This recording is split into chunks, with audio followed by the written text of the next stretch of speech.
Hello ka-trade, mag-withdraw tayo ngayon ng profit sa HFM, HF copy. So ituturo ko sa inyo kung paano mag-withdraw kasi kumita yung kinopyahan natin. So login kayo sa HFM account niyo at select nyo to. Tapos punta kayo dito sa HF copy. Tapos punta kayo dito sa My Follower Accounts. So dito natin makita yung account natin na nag-copy trade. So meron tayong tatlong account. Si long term copy trade, kung titingnan natin yung 1,000 ko, naging 1,700 US dollar na. So sent account ito, kaya yung 171,000 ay 1,700 lang yan. So si LPLWS Pro naman, yung 1,000 ko naging 1,800 na to. So kanina lang nag-withdraw ako ng 800 US dollar dito. So puhunan na lang yung natira, withdraw ko na yung profit. So si PowerDot naman, yung 1,000 natin naging 1,100 US dollar. Okay? So, kung gusto niyo kopyahin din sila, so, meron tayong tutorial kung paano, step-by-step guide. Pumunta tayo dito sa website natin, www.hfcopytrading.net. So, meron itong steps sunod-sunod kung paano mag-copy trade. So, napakadali lang, 5 steps lang, matututo ka na kung paano mag-copy trade. So, punta muna tayo dito sa my wallet. Ipakita ko sa inyo. Yung wallet natin dito ay 5,643. Screenshot natin.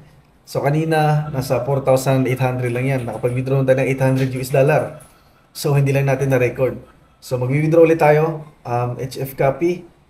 Dito tayo sa my follower accounts.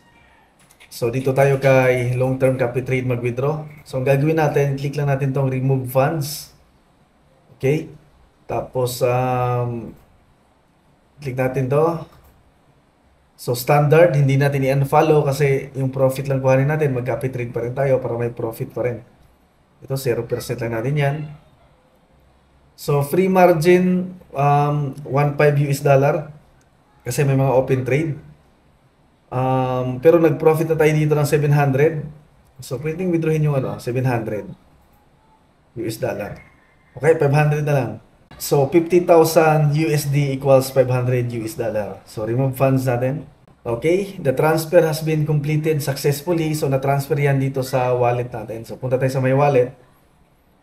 So, 5.6 ito. So, refresh lang natin. Ayan. So, wala pa. Wait lang natin na pumasok dito sa wallet natin.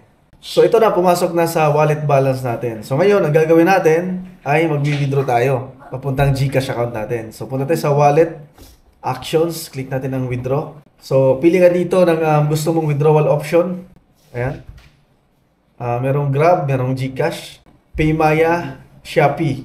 So, click natin yan. So, ang withdrawin ko ngayon, 800 plus 500, 13 US dollar. So, 1,300 US dollar. Okay? So, e-wallet method, select ko yung GCash. So, lagyan natin yung GCash number natin. So, your withdrawal request has been submitted.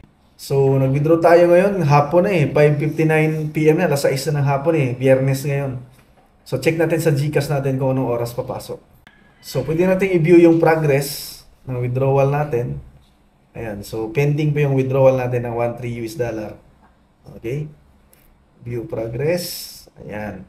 So, processing pa ng HFM. So, hintayin natin. Good evening ka-trade. Nandito tayo ngayon sa Kubo. May fish pond dyan sa baba. Ayan, ito yung mga nahuli namin sa ilog. Nandito tayo sa farm. Napakadaming asan. Asan. Asan ka na ba? Ano? Yan, mukbang na. Tamang-tama kasi birthday ni Edward ngayon. Ward, happy birthday Ward. Birthday. Order chip, order chip. Ito asan to. Pag lalaki, pag babae, asin.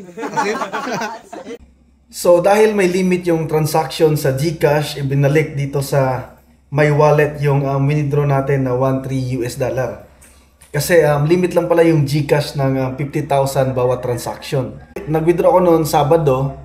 So ngayong Lunes lang binalik kasi parang wala silang office nung Sabado-Linggo. So ang gagawin natin ngayon, i-withdrawin natin ulit. Pero ang advice nila, bawat transaction na withdrawal sa GCash ay 500 US dollar.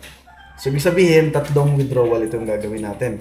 So ito nakapag-request tayo ng bagong withdrawal, isang 500, dalawang 500, tapos 300. So pending pa, nag-request tayo 5:46 PM. So check natin mamaya kung gano'ng kabilis papasok sa GCash account natin. Ito yung laman ng GCash ko, 25k. So check natin kung magkano yung papasok dito. So ito naka-trade, pumasok na sa GCash account natin, yung withdraw natin. Dito completed na rin, dalawang 500, isang 300. So check natin dito sa transactions para makita natin kung magkano yung pumasok. So dalawa pa lang yung pumasok, isang 29, isang 17. So compute ka natin, 29,225 times 2, 58,000 plus 17,535 plus 17,535 equals 75. Yung pera natin ngayon ay 101 So kanina 25k lang to. Sabihin pumasok na lahat. So wala pang 30 minutes, pumasok na agad sa GCash account natin. So yun lang ka-trade. Kung gusto niyo itong video nito, huwag niyo kalimutang mag-subscribe sa YouTube channel ko. Salamat.